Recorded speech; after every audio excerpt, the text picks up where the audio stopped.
Thank you again, and let's begin with our question and answer session. We have the first caller from Universidad Politécnica de Tecamec, UPT, Mexico. The question is, does a global leader in an organization need to have a global influence and presence necessarily? Okay. By definition, yes, although this does not mean the global leader has to travel all the time, build facilities all over the world, or be multilingual necessarily. But what he must have is a global mindset or attitude to be able to use technology and networking globally and to understand the global dynamics of his industry. All right, very good. Thank you again. We have a second caller from Universidad Ricardo Palma in Lima, Peru. And here's the question. The question is the practice of global leadership in an organization more important than local or regional leadership? That really depends upon the ambitions of senior management. Ultimately, though, in our interconnected world, they are becoming one and the same. All right, thank you. Let's see. Our next caller is from Universidad Autónoma de Baja California, UABC, in Mexicali, Mexico. And the question for you is, with the growing need to use the terms global and globalization in our daily lives and productive activities, it is very important to understand and learn in school or at the workplace the practice of those concepts. Traditional academic professors and training instructors do not have the expertise or skills to do this. What can universities and corporate training centers do about this? Good question. I would look around and actually hire additional and different professors and trainers.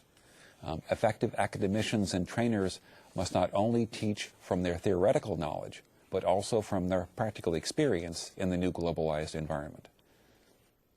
Thank you for your response. We have the next caller from Universidad de Especialidades Espíritu Santo, UES, in Guayaquil, Ecuador. Welcome to our program. The question is, the government of Singapore took the global challenge a number of years ago to invest in around the world and become a very successful financially, to the extent that they hold more than 100 billion of US dollars reserves in a country with an affluent population of barely 5 million people. Should all governments attempt to go global? Singapore is unique because it is small and was able to invest its surpluses abroad in past years with good results during the past global economic expansion period. But it does have a global mindset that all of our governments should develop, and as such has amassed this amount of money chiefly to balance the exchange rate between the Singaporean dollar and the US dollar. Like any organization, I would suggest governments and other nations first take the steps I proposed in this program to detect their global opportunities and assess their risks before making their plans of going global. Thanks. Our next caller is from Tecnológico de Estudios Superiores de Ecatepec, TESE, Ecatepec, Mexico. The question is, do you believe all leading regional and national universities and institutions of higher education around the world should reinvent themselves to become global, offering via e-technology their programs and services, or should this be done by new specialized distance education universities? I believe that there is a place for both, but ultimately it depends upon the commitment of senior management of traditional institutions, their desire to change, and what economic resources they have. Right, very good. Our next caller is from Universidad de Mexico, UNAM, in Cuautitlán, Mexico.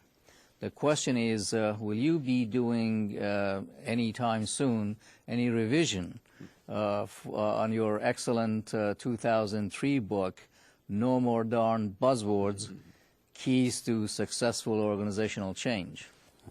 Yes, it has been updated and renamed Nailing Strategy Jelly to Your Business Tree. Anticipate the future, develop a plan, manage change. You can order it through Amazon.com, and I hope you enjoy it.